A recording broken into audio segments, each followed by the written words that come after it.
Hello hello.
चलिए फटाफट से कनेक्ट हो जाइए सब लोग।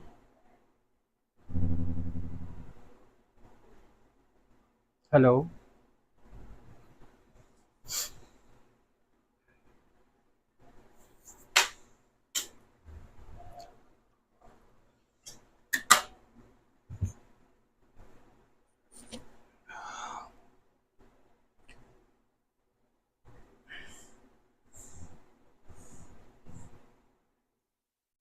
2 मिनट वेट करते हैं हम, उसके बाद शुरू करेंगे।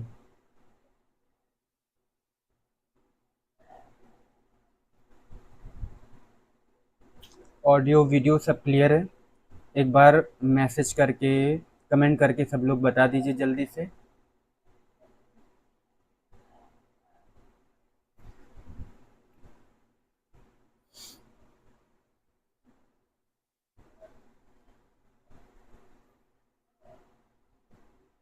बस 2 मिनट में स्टार्ट करेंगे, 2 मिनट में जो लोग भी हो जाएंगे उनके साथ हम पढ़ना शुरू करेंगे।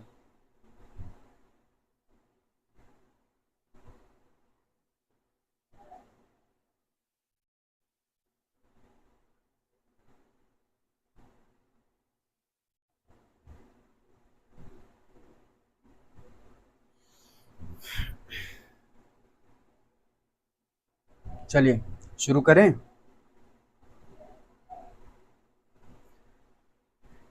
ठीक है, एक्टिव रहिएगा आप सब, कमेंट बॉक्स में बताते रहिएगा। कोई डाउट है, ऑडियो वीडियो कुछ क्लियर ना हो तब भी बताइएगा। तो लास्ट लेक्चर में हम लोगों ने किया था चैप्टर 7 ऑडिट का, और इसका वेटेज बहुत ज़्यादा है। मतलब मैं ये मान रहा हूँ कि 10 मार्क्स चैप्टर 7 से एग्जाम में आने हैं। ठीक है, और आप हमारे साथ साथ ये चैप्टर 7 कंप्लीट करेंगे। एक पार्ट जो हमने कंप्लीट किया है वो वापस से हम आपके साथ रिकॉल करेंगे। मतलब 5 से 10 मिनट के अंदर हम पीछे के 3 एसेस कवर करने वाले हैं रिकॉलिंग में। लेकिन उससे पहले आज का जो अपना ऑब्जेक्टिव है इस क्लास का वो कंप्लीट करेंगे। और आज हम लोग जो पढ़ने वाले हैं वो कल हमने आपसे बताया था कि हम पढ़ेंगे स्टैंडर्ड्स। 3 स्टैंडर्ड्स हैं पढ़ने के लिए, 450, 260 एंड 265। ये 3 एसेस साथ साथ पढ़ेंगे। ऐसा लगना नहीं चाहिए कि डिफिकल्ट है, वैसे ही नॉर्मल बोलचाल की भाषा में हम सीखेंगे। ठीक है, wish good afternoon, good evening सबको। Anjum good evening. ठीक है, शुरू करते हैं हम। तो सबसे पहले एक बार हम आपको इंटरलिंक कराते हैं अपने टॉपिक से कि हम क्या पढ़ने वाले थे। हमारा चैप्टर था चैप्टर 7, नाम था कंप्लीशन एंड रिव्यू। अब मैं आपको इस क्लास में बहुत जल्दी नहीं करेंगे दिखाने के लिए कि 30 मिनट में हमने कंप्लीट किया। नाम भले कि क्विक क्विक रिवीजन का है, बट मैं एक बार आपको एसेस के उस पार्ट से जोड़ना चाहता हूँ, ऑडिटिंग के उस फ्लो से जोड़ना चाहता हूँ जिससे आप समझ सको कि ऑडिटिंग किस फ्लो में चलता है। तो याद करिए आप, सबसे पहला चैप्टर, यानी अगर आप कोई भी काम करने चलते हैं तो आपका सबसे पहला मकसद क्या होता है?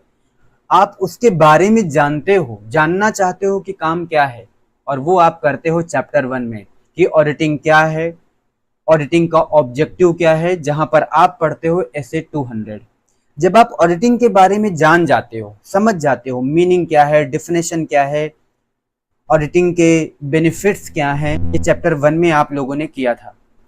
इसके बाद जब आप ये सब जान जाते हो तो ऑडिट करने के लिए एक कदम आगे बढ़ाते हो, तो आपके सामने एसए 200 आके खड़ा हो जाता है और बोलता है, सुनो जी, ऑडिट करने जा रहे हो, पहले मुझे बताओ आपको अपना मकसद तो पता है ना, वो वाला मकसद नहीं, पाकिस्तान से इंडिया आने वाले लोगों का जो होता है वो नहीं, आपको अपना मकसद तो पता है ना, क्या करने जा रहे हो आप। तो ऑडिटर बोलता है, हाँ जी, हमें अपना मकसद पता है, क्योंकि हमें रीजनेबल एश्योरेंस देना है और हमें रिपोर्ट करना है। ये एसए 200 आपका बताता है। यहां तक क्लियर। जब ये सब बात पता चल जाती है तो अब आप फिर ऑडिट करने आगे बढ़ते हो, तो आपके सामने आपको प्लानिंग का फेज आ जाता है, जहां पर आप ऑडिट की स्ट्रेटजी बनाते थे, प्लानिंग करते थे, और साथ ही साथ ऑडिट डॉक्यूमेंटेशन करते हैं, सॉरी, ऑडिट प्रोग्रामिंग करते हैं, स्ट्रेटजी, प्लानिंग और प्रोग्रामिंग। जब ये काम भी हम कर लेते हैं तो और आगे बढ़ते हैं, और फिर हमारे सामने आता है एक एक्शन फेज, जहां पर अब हमें काम को करना है, और हमारा मकसद होता है, फाइनल जो हमारा मकसद होता है वो हमने पढ़ा है ऑडिट रिपोर्ट देना।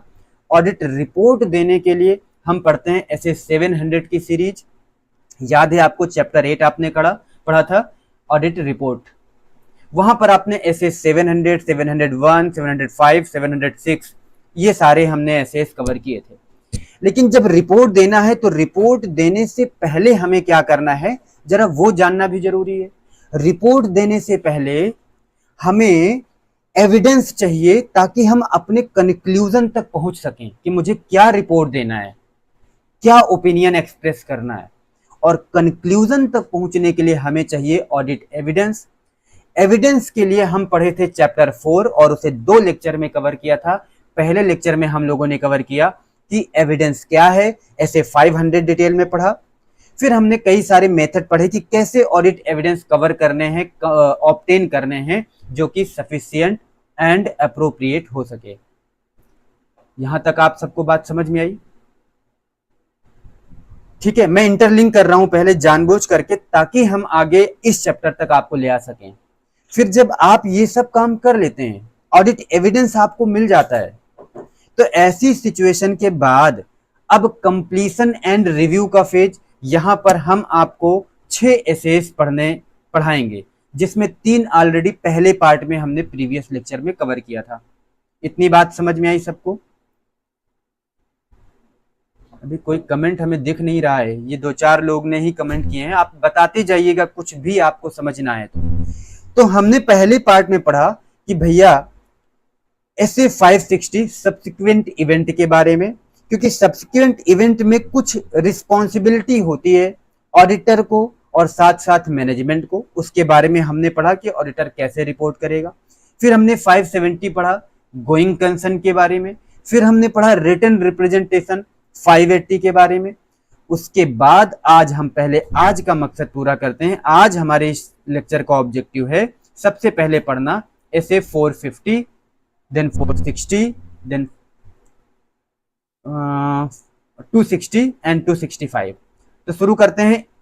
450 है evaluation of miss statement identified during the audit. ठीक है, देखिए, अब आप ऑडिटर हो, आप ऑडिट करना स्टार्ट कर चुके हैं। ऐसे सिचुएशन में आपको ऑडिट के दौरान, अपने काम के दौरान मिस स्टेटमेंट आइडेंटिफाई करते हैं। आपको मिस स्टेटमेंट मिलता है, तो अब आपको क्या करना पड़ेगा, क्या करना चाहिए, ये गाइडेंस कौन देगा? एसए 450। यहां तक बात समझ में आई? अब एसए 450 का ऑब्जेक्टिव क्या है, हम आपके साथ वो डिस्कस करने वाले हैं। एसए 450 में, एसए 450 हमें यानी आपको, ऑडिटर को ये ऑब्जेक्टिव बताता है कि भैया आपका मकसद क्या है।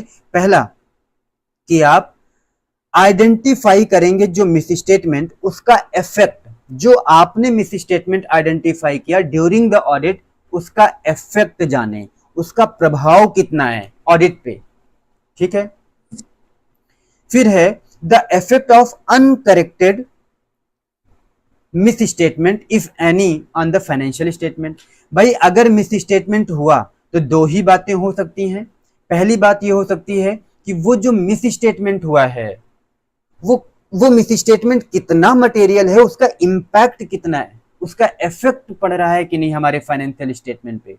पहली बात तो ये इवेल्युएट करना ऑडिटर की जिम्मेदारी है। हाँ, दूसरा, अगर उस मिस स्टेटमेंट को करेक्ट ना किया जाए, यानी वो मिस स्टेटमेंट अनकरेक्टेड है, करेक्ट किया ही ना गया हो, तो ऐसी सिचुएशन में उसका क्या इफेक्ट होने वाला है, इसको भी हमें जानकारी रखनी पड़ेगी, हमें इवेल्युएट करना पड़ेगा। तीसरा, अब ऑडिटर क्या करेगा, auditor shall accumulate the miss statement. भाई पूरे ऑडिट के दौरान तमाम सारे मिस स्टेटमेंट मिले होंगे, ठीक है, उस मिस स्टेटमेंट को एक्यूमुलेट करेगा। और साथ साथ ये बात भी ध्यान रखना कि ऐसे मिस स्टेटमेंट जो ट्रिवियल, ये आपकी बुक में लिखा हुआ है, ट्रिवियल का मतलब ये हो गया मिनिमल, जिसका इंपैक्ट मिनिमल हो, उसे आप इग्नोर कर देंगे। नाजमीन गुड आफ्टरनून, ठीक है। वापस से अगर आप अभी अभी तुरंत जुड़े हैं तो मैं एक बार फिर से बताऊं, एसए 450 हम लोग पढ़ रहे हैं, जहां हम पढ़ रहे हैं evaluation of miss statement identified during the audit. ये ऐसे इसका नाम है।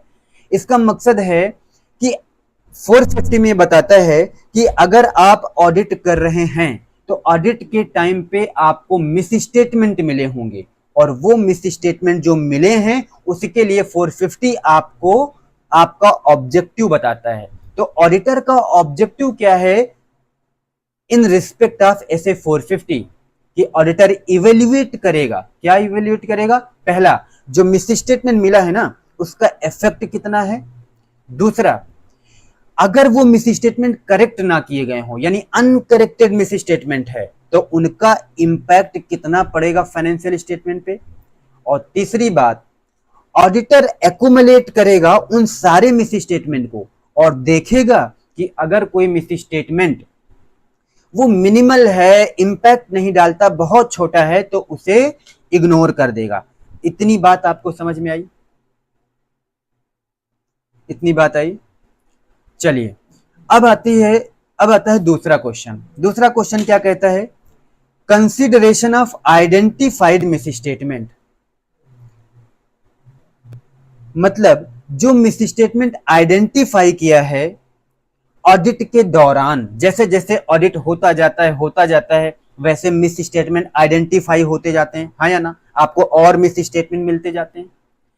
ऐसे टाइम में ऑडिटर क्या करेगा? Auditor shall determine whether the overall audit strategy and audit plan need to be revised। मतलब क्या ऑडिट प्लान को रिवाइज करना पड़ेगा? मेरी बात समझना।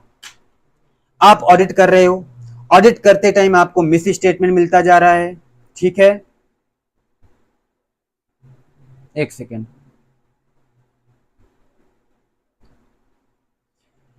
आपको मिस स्टेटमेंट मिल रहा है। अब जैसे जैसे आप ऑडिट प्रोग्रेस होगा, ऑडिट आगे जाएगा, वैसे वैसे मिस स्टेटमेंट आपको मिलते जाएंगे। एक सिचुएशन ऐसी भी आ सकती है कि आपको ये लगे कि अब मुझे अपना प्लान रिवाइज करना है, अपनी स्ट्रेटजी या प्लान को रिवाइज करना है ना? तो ऐसे केस में क्या होगा? ऑडिटर को ये डिटरमाइन करना होगा क्या प्लान को रिवाइज करने की जरूरत है। तो दो बातें ध्यान में रखना है। पहला, जो मिस स्टेटमेंट आइडेंटिफाई किया है आपने, उसका नेचर क्या है, और वो सरकमस्टांसेस जिसकी वजह से वो मिस स्टेटमेंट हुआ है। अनकरेक्टेड मिस स्टेटमेंट वाला पॉइंट बोलिए सर। ठीक है, मैं बताता हूं। देखिए, बात यह है कि हम लोगों ने पढ़ा ऑडिटर का ऑब्जेक्टिव क्या है। पहला ऑब्जेक्टिव यह है कि मिस स्टेटमेंट को आइडेंटिफाई करेगा, क्लियर। दूसरा ये है, अगर वो मिस स्टेटमेंट अनकरेक्टेड हो, मतलब मैनेजमेंट की जिम्मेदारी होती है ना कि मिस स्टेटमेंट को करेक्ट करे, आगे अभी मिलेगा क्वेश्चन, और अगर वो मैनेजमेंट ने ना किया हो या वो मिस स्टेटमेंट करेक्ट ना किया गया हो, तो ऐसी सिचुएशन में उसका इफेक्ट कितना है ये ऑडिटर को बताना पड़ेगा, ये ऑडिटर को इवेल्युएट करना पड़ेगा। बात समझ में आ गया? ठीक है, आगे बढ़ते हैं। अब क्या करना है, ऑडिटर ये डिटरमाइन करेगा कि भैया ऑडिट हम कर रहे हैं, जैसे जैसे ऑडिट कर रहे हैं वैसे वैसे मिस स्टेटमेंट मिलते जा रहे हैं, कहीं मुझे अपना प्लान तो रिवाइज नहीं करना चाहिए। और कब ये चीज वो इवेल्युएट करेगा, कब डिटरमाइन करेगा? If nature of identified miss statement and circumstances of their occurrence, मतलब वो मिस स्टेटमेंट का नेचर और साथ साथ वो सर्कमस्टांसेस, जिस सर्कमस्टांसेस में वो मिस स्टेटमेंट हुआ है, अगर वो ये इंडिकेट कर दे, उससे ये पता चलता हो कि भैया बाकी के मिस स्टेटमेंट भी अवेलेबल हो सकते हैं। मतलब कई बार होता ना, एक चोर चोरी करते पकड़ा जाए तो पता चलता है बहुत सारे चोर होंगे, वैसे ही अगर वो नेचर और उसका सर्कमस्टांसेस ये इंडिकेट करे कि और भी मिस स्टेटमेंट हो सकते हैं, वो मिस स्टेटमेंट चाहे अकेले हो और चाहे एग्रीगेट करके हो, एक साथ मिला जुला करके हो, और वो मटेरियल हो। मैं एक बार रिवाइज करूं, हो गया? इतनी बात समझ में आई? ठीक है। दूसरा पॉइंट है कि एग्रीगेट ऑफ मिस स्टेटमेंट, सारे मिस स्टेटमेंट को एग्रीगेट करना मतलब मिला जुला करके इकट्ठा करना। उन सारे मिस स्टेटमेंट को अगर एक्यूमुलेट करें, ठीक है, तो उसके बाद वो मटेरियल है कि नहीं है ये भी डिटरमाइन करना पड़ेगा। और ये कैसे करोगे? इसके लिए आप पढ़ते हो एसए 320। मेरी बात समझ में आई यहां तक आपको? ठीक है, अब फटाफट से बताइए यहां तक कोई डाउट हो तो फिर मैं आगे बढ़ता हूं।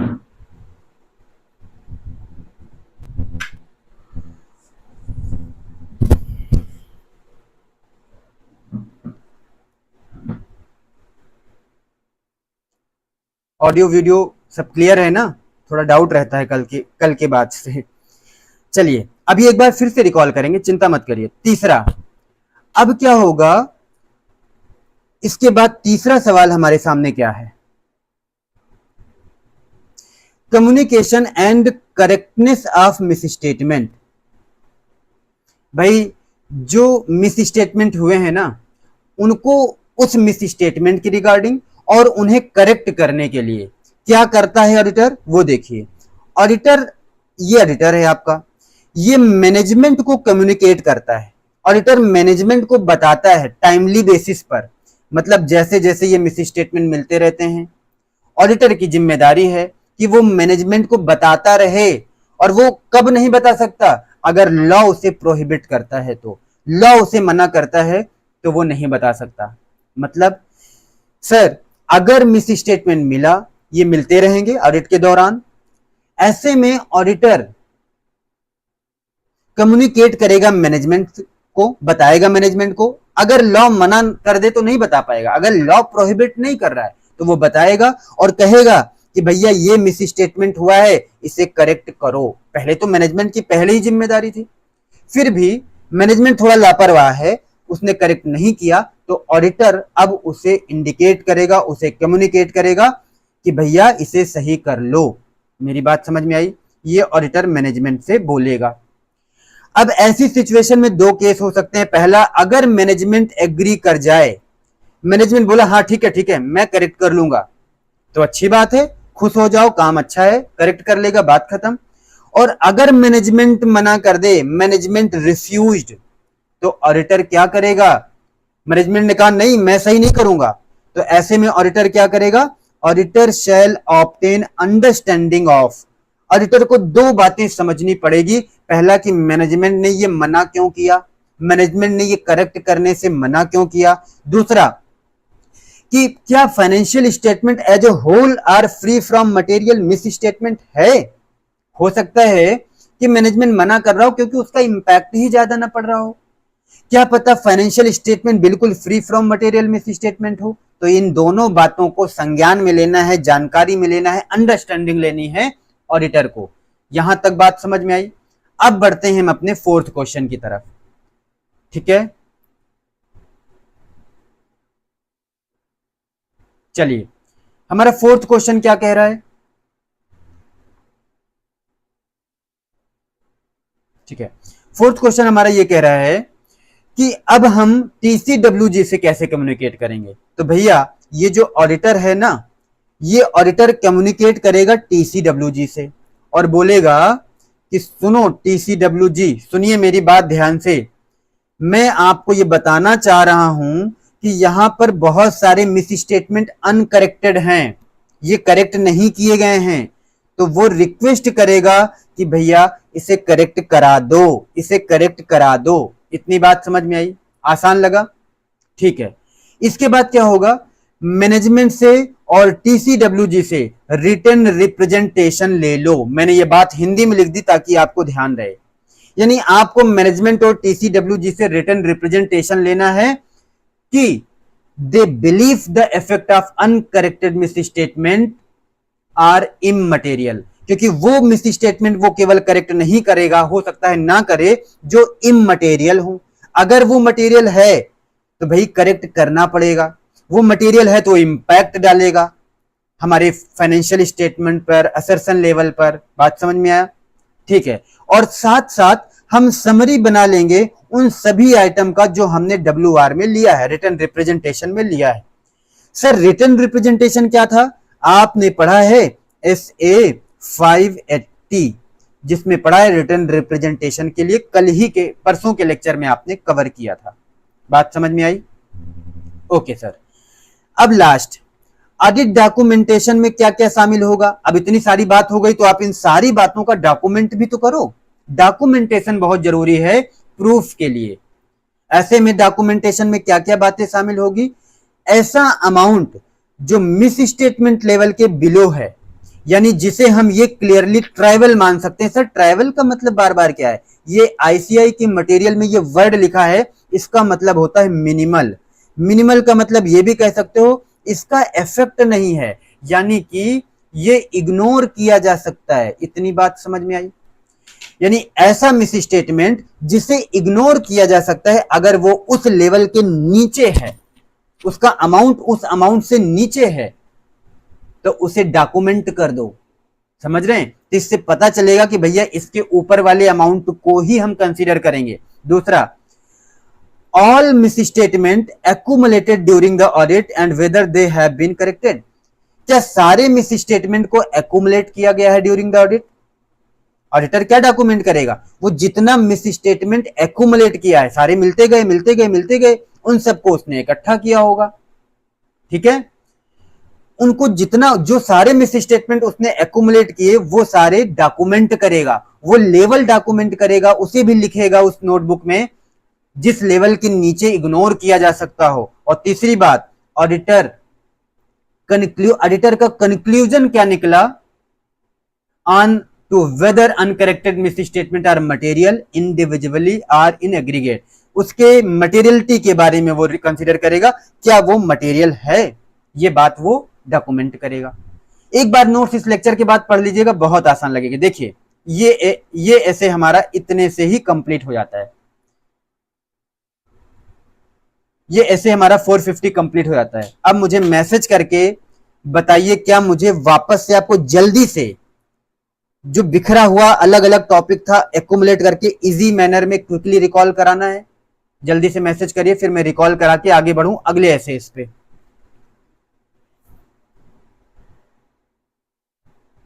Himanshi Pandey, good afternoon sir, good afternoon. ये इवनिंग हो रही, चाय बनाइए आप, मैं रोज चाय मांगता हूं आप सबसे। चलिए, क्या आप कमेंट नहीं कर पा रहे हैं या हमें दिख नहीं रहा है? थोड़ा सा एक्टिव रहेंगे तो मेरा भी मन लगेगा। आपका एक्टिव रहने से ही एप्रिसिएशन मिलता है। मैं 5 बार पढ़ाऊंगा जब तक आपको याद ना करा दूं, पर आपका एक्टिव होना जरूरी है। ठीक है? चलिए मैं वापस से रिकॉल कराता हूं। देखो ऐसे 450 कहता है, आप पहले सोचिए आप इस, हाँ देखिए किस टाइप के क्वेश्चन पूछे जाएंगे, ये तो अभी इस सेशन में इतनी जल्दी हम नहीं बता सकते हैं, लेकिन हाँ आपको आइडिया दे देंगे। आप हमें मैसेज करिएगा, टेलीग्राम ग्रुप में शायद आप हैं, आप मुझे मैसेज करिएगा, मैं आपको क्वेश्चंस दे दूंगा। पर यहाँ ठीक है, जितना हो पाएगा हम जरूर डिस्कस करेंगे। कॉन्सेप्ट क्लियर रखिए, क्वेश्चन आपको समझ में आ जाएगा, मैं आपसे प्रॉमिस करता हूं। चलिए देखिए, आप ऑडिटर हो, डाइजेस्ट करिएगा एक एक बात मेरी। आप ऑडिट करने चले हो, ठीक है, आपको भी पता है आपके ऑडिट के टाइम पे, ऑडिट करते करते आपको मिस स्टेटमेंट्स मिलने वाले हैं। हाँ सर, मिलने वाले हैं। अगर आपको मिस स्टेटमेंट्स मिलेंगे तो आप उसके लिए आपका अप्रोच क्या होगा, क्या करोगे आप? कोई ना कोई गाइडलाइन आपके पास होनी चाहिए। जैसे आप ये ऐसे करने के बाद क्वेश्चन पूछ रहे हैं तो ये गाइडलाइन मैं आपको दूंगा, आपको गाइड करूंगा। वैसे ही ऑडिटर को कौन गाइड करेगा कि मुझे मिस स्टेटमेंट मिल रहा है, मैं क्या करूं? तो ऐसे 450 करेगा, मैं बताता हूं ना। पहले अपना ऑब्जेक्टिव जानो। आपका ऑब्जेक्टिव क्या है? आपको इवेल्युएट करना है। क्या इवेल्युएट करना है? दो बातें। पहला कि जो मिस स्टेटमेंट आपने आइडेंटिफाई किए हैं उसका इफेक्ट कितना है।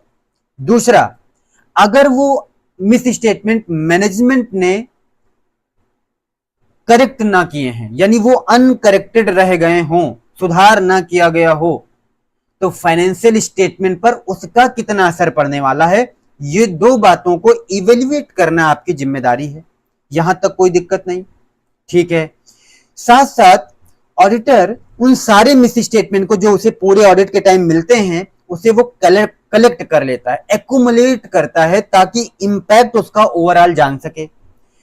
अगर वो जो मिस स्टेटमेंट है वो ट्रिवियल है, ट्रिवियल एक आपके स्टडी मॉड्यूल में ये वर्ड लिखा है, आप कंफ्यूज ना होइए, इसका मतलब होता है बहुत कम, बहुत छोटा, जिसे हम इग्नोर कर सकते हैं। यहां बात समझ में आई? तो उसे आप क्या करो, इग्नोर कर दीजिए। मतलब अगर मिस स्टेटमेंट बहुत छोटा है, फिजूल का है, इंपैक्ट नहीं है, इग्नोर करिए। अगर इंपैक्ट पड़ रहा है उसे इवेल्युएट करिए, उसका इफेक्ट जानिए। ये काम आप करोगे, ये दो पॉइंट आपको याद रखने, ठीक है। अब दूसरी बात आती है, जब आप ऑडिट करते रहते हो, दूसरा क्वेश्चन आपसे क्वेश्चन केस बना के पूछ लेगा, ऐसे टाइम में आप क्या करोगे? तो आपको यही रिप्लाई देना होगा, यही जवाब देना होगा लिख करके। दूसरा सवाल है कि अगर आप ऑडिट करते रहते हो तो आपको मिस स्टेटमेंट मिलता रहता है, और वो मिस स्टेटमेंट जो आपको मिलता रहेगा, क्योंकि गलतियां तो बार बार मिलेंगी ना, तो ऐसी सिचुएशन में आपको ये डिटरमाइन करना होगा, निश्चित करना होगा कि क्या मुझे अपना प्लान बदलने की जरूरत है। क्योंकि प्लान तो मैंने जो पहले बनाया, हो सकता है वो आगे उस हिसाब से ना काम कर रहा हो। तो the auditor shall determine whether the overall audit strategy and audit plan need to be revised if. दो बातें कौन सी है? पहली बात यह है कि जो मिस स्टेटमेंट हुआ है उसका नेचर और उसकी सरकमस्टांसेस, अकरेंस की सरकमस्टांसेस, उसके अकरेंस की सरकमस्टांसेस, मतलब वो मिस स्टेटमेंट किस सिचुएशन में हुआ है, उसका नेचर क्या है। अगर ये इंडिकेट करे, हमें ये महसूस होने लगे कि भैया गलती तो और भी मिल सकती है, मतलब आगे भी हमें बहुत सारे मटेरियल मिस स्टेटमेंट मिलने वाले हैं, तो ऐसी सिचुएशन में हम अपना प्लान चेंज करेंगे, अपनी स्ट्रेटजी बदल देंगे। और दूसरा, ये मटेरियलिटी हम डिटरमाइन करेंगे एज पर एसए 320। एसए 320 में हमने पढ़ा था मटेरियलिटी के बारे में। बात समझ में आ गया कि कौन सा मटेरियल मिस स्टेटमेंट है। दो काम करने के बाद अब हमें ये बात किससे बतानी है? मैनेजमेंट से बतानी है कि मैनेजमेंट सुनो, ये मिस स्टेटमेंट मिला है, इसे करेक्ट करो। लेकिन अगर लॉ मना कर देगा तो क्या मैं बता पाऊंगा? नहीं बताऊंगा, फिर तो मेरे हक में ही नहीं है, मेरे अधिकार के बाहर हो गया। अब अगर मैनेजमेंट एग्री कर जाए, ठीक है मैं सही कर दे रहा हूं, तो बहुत अच्छी बात है, आप खुश हो जाइए। और अगर मैनेजमेंट रिफ्यूज कर दे, मना कर दे, वो करेक्ट करने से मना कर दे, तो आपकी जिम्मेदारी है, सोचो, आपको अंडरस्टैंडिंग आप लो, पता करो, जानकारी लो कि ऑडिटर क्यों मना कर रहा है, reason for not making correction, ये लिखा हुआ है आपकी नोट्स में। दूसरा, ये भी जानो कि वो जो अनकरेक्टेड मिस स्टेटमेंट है वो क्या फाइनेंशियल स्टेटमेंट उसकी वजह से free from material miss statement नहीं है। अगर free from material misstatement है तो वो अनकरेक्टेड रह जाए तो क्या ही फर्क पड़ता है। आई होप कहानी समझ में आई। चौथा क्वेश्चन फिर इसके बाद हम क्या करेंगे, अगर उसने मना ही कर दिया तो करेंगे क्या। अब हम टीसीडब्ल्यूजी को बताएंगे और बोलेंगे सुनो भैया टीसीडब्ल्यूजी, कुछ मिस स्टेटमेंट अनकरेक्ट रह गए हैं और मैनेजमेंट भी करेक्ट नहीं कर रहा है, प्लीज करेक्ट करवा दो ना। यानी कि auditor shall communicate uncorrected misstatement to the TCWG and request to correct that misstatement. बोलिए यहां तक बात समझ में आई? ठीक है, इतना होने के बाद अब हम क्या करेंगे, मैनेजमेंट से और टीसीडब्ल्यूजी से कहेंगे लिख कर दो, रिटन रिप्रेजेंटेशन लो, मतलब लिख करके दो कि जो आपने करेक्ट नहीं किया है वो इममटेरियल है, वो मटेरियल नहीं है। और साथ साथ आप ऐसे आइटम का समरी बना लो जो WR में आपने मांगा है, जो रिटन में मांगा है उसको एक समराइज कर लो, समरी बना के रख लो अपने पास। बात समझ में आ गया? और लास्ट काम आप क्या करोगे, ऑडिट डॉक्यूमेंटेशन करोगे। जितना ये सब कुछ हुआ इसे डॉक्यूमेंट कर लो, इसे लिख लो। क्यों डॉक्यूमेंट करोगे, आपने ऑडिट डॉक्यूमेंटेशन में पढ़ा था। इससे क्या होता है, इससे आपके फ्यूचर में काम आता है, आपके पास प्रूफ रहता है आपने सारा काम एज पर ऐसे किया है। डॉक्यूमेंट में क्या करोगे, ऐसा अमाउंट जिसके नीचे का मिस स्टेटमेंट है, उस वैल्यू के नीचे का, तो उस वैल्यू के नीचे अगर वो अमाउंट है तो वो इग्नोर कर दो, वो इफेक्ट ही नहीं डालेगा, वो मिनिमल है, वो ट्राइवल है, वो इग्नोर कर दो। दूसरा क्या आप डॉक्यूमेंट करोगे, वो वैल्यू के अलावा, इसके अलावा आप डॉक्यूमेंट करोगे कि भैया जितने मिस स्टेटमेंट एक्यूमुलेट किए हैं आपने ड्यूरिंग द ऑडिट, क्या वो करेक्ट किए गए हैं, and whether they have been corrected, and the auditor conclusion as whether uncorrected misstatement are material individually और इन एग्रीगेट विद अदर। तीन बातें डॉक्यूमेंट करोगे, वो अमाउंट जिसके नीचे मिस स्टेटमेंट है तो इमटेरियल है यानी इग्नोर करोगे। दूसरा, अगर आपने जो एक्यूमुलेट किया है मिस स्टेटमेंट इकट्ठा किया है वो करेक्ट किए गए हैं कि नहीं, ये दो बातें। तीसरा आप क्या करोगे, तीसरा आपको करना है कि वो जो मटेरियल मिस स्टेटमेंट है वो इंडिविजुअली, मतलब वो जो मिस स्टेटमेंट है वो इंडिविजुअली या एग्रीगेट में क्या वो मटेरियल है कि नहीं है। और मटेरियलिटी आपने पढ़ा है ऐसे 320 में, पहले ही आप पढ़ चुके हैं, वो यहां हम एक्सप्लेन नहीं कर सकते। बस हमारा ऐसे कंप्लीट हो गया। अभी एक बात ध्यान में रखना है, ठीक है, ये भी हो गया, मैंने बातों बातों में ये भी बता दिया। ऐसे 450 कंप्लीट हो गया। अब भी अगर कोई प्रॉब्लम है तो बताइए। Mansi Patro, good evening, good evening. Mansi थोड़ा लेट में आप आई हमें लग रहा है। क्या आपको ऐसे 450, ठीक है, वापस से ये अपलोड रहेगा, आप बाद में देख लीजिएगा। मैं आगे बढ़ता हूं, किसी को और कुछ पूछना है, मैं आगे बढ़ूं? ठीक है, मैं आगे बढ़ता हूं क्योंकि 1 आवर में मुझे कंप्लीट भी करना है। चलिए, दूसरा है ऐसे 260। अब हमारे सामने आ गया ऐसे 260। 260 क्या करेगा,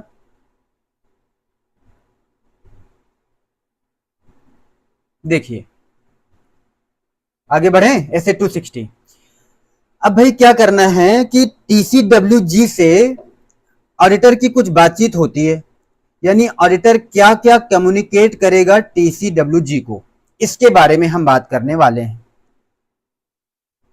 नहीं सर, क्लियर है, अच्छा क्लियर है, गुड। अब ये स्टोरी फॉर्म में इसलिए बताया कि इंटरलिंक कर सकें। आप 2 बार नोट्स पढ़िए, 1 बार नोट्स पढ़िए, आपको सब पता चलेगा।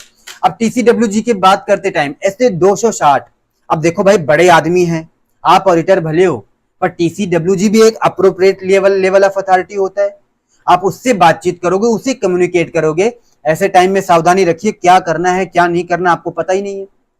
तो ऐसे 260 आता है, 260 कहता है सुनो मैं बताता हूं ना ऑडिटर, ऑडिटर सुनो, आपके 4 ऑब्जेक्टिव हैं, वो ऑब्जेक्टिव जानिए, आपके 4 मकसद हैं इस ऐसे के अकॉर्डिंग। कौन से हैं उसकी बात हम करते हैं।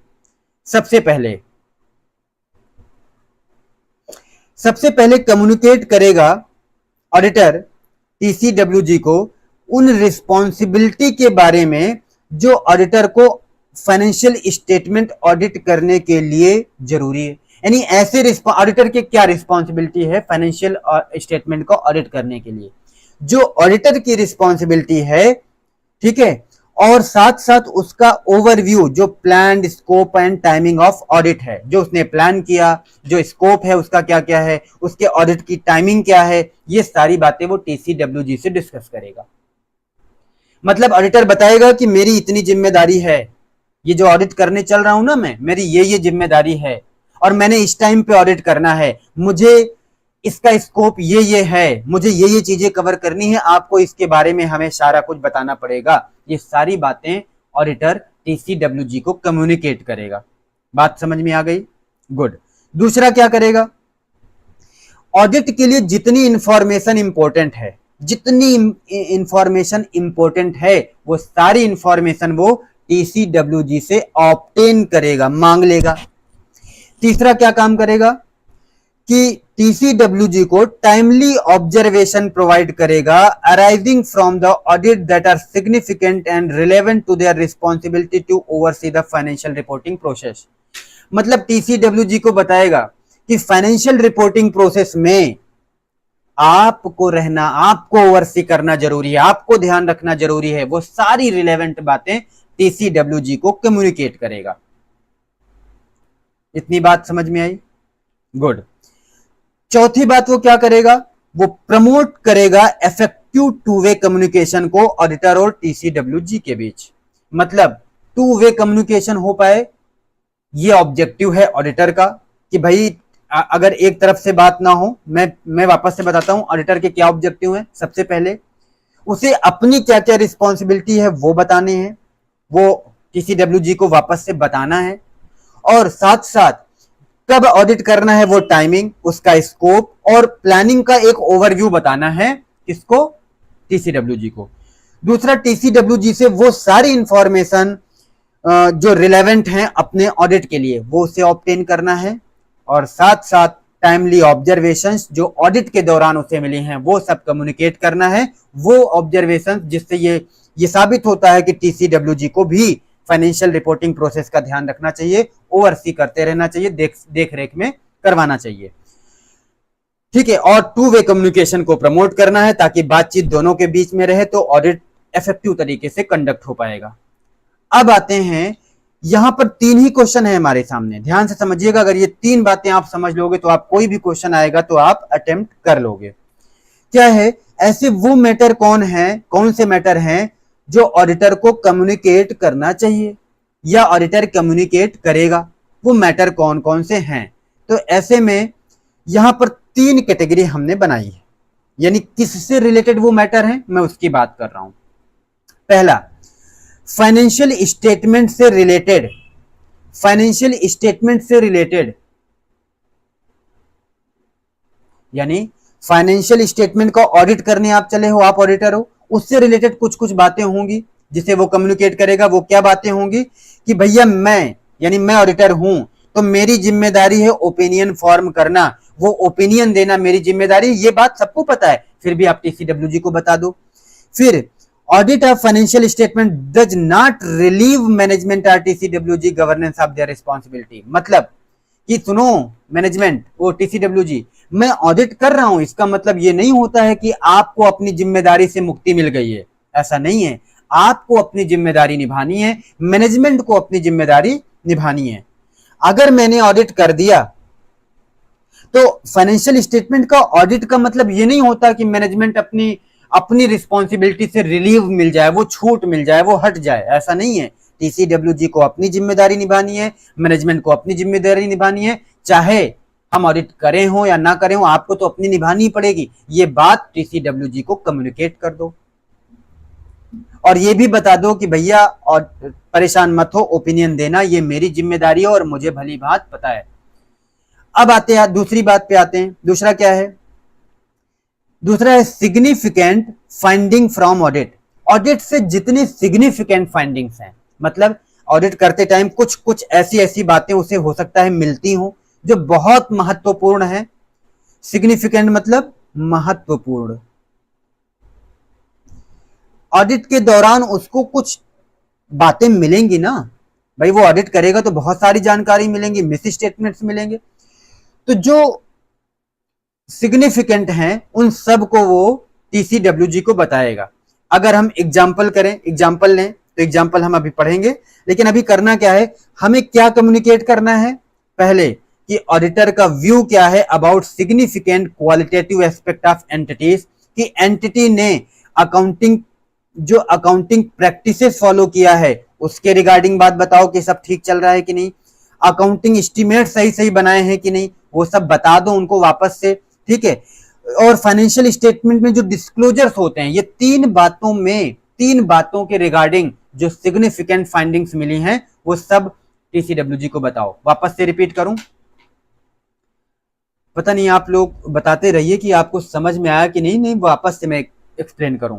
देखो टीसीडब्ल्यूजी को क्या बताना है, कम्युनिकेट करेगा कि भैया मेरा ये व्यू पॉइंट है कि भैया जो देखो फाइनेंशियल रिपोर्टिंग क्या होनी चाहिए, क्वालिटेटिव होनी चाहिए, उसके लिए अकाउंटिंग प्रैक्टिसेस सही सही होने चाहिए, अकाउंटिंग एस्टीमेट्स रीजनेबल होने चाहिए, कंप्लीटली फाइनेंशियल स्टेटमेंट में डिस्क्लोजर होना चाहिए। ये सारी बातों के रिगार्डिंग ऑडिटर टीसीडब्ल्यूजी को बताएगा कि भैया मैनेजमेंट ने ये काम ठीक से किए कि नहीं किए, ठीक है।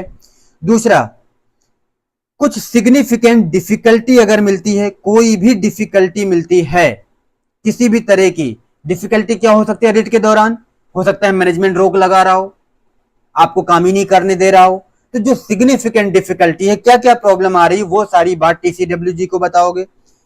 तीसरा पॉइंट है, कुछ सिग्निफिकेंट मैटर्स मिल सकते हैं ऑडिट के दौरान जो ऑडिटर के रिपोर्ट के लिए इंपॉर्टेंट है, तो उसे भी आप बताओगे। और चौथी बात क्या करोगे आप, कोई और अगर सिग्निफिकेंट मैटर है arising during the audit that in auditor का प्रोफेशनल जजमेंट ये कहता है कि वो रिलेवेंट है फाइनेंशियल रिपोर्टिंग प्रोसेस के लिए। यानी 4 बातें आपको याद रखनी है। पहली बात यह है कि ऑडिटर कम्युनिकेट करेगा accounting procedure, accounting estimate, financial statement disclosure के रिगार्डिंग। अगर जो डिफिकल्टी उसे अराइज हुई है ऑडिट के दौरान वो बात बताएगा, कम्युनिकेट करेगा।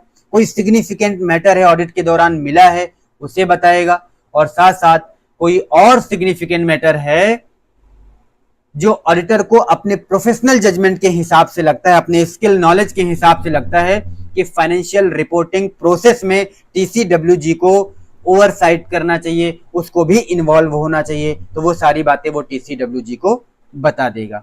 यहां तक बात समझ में आई।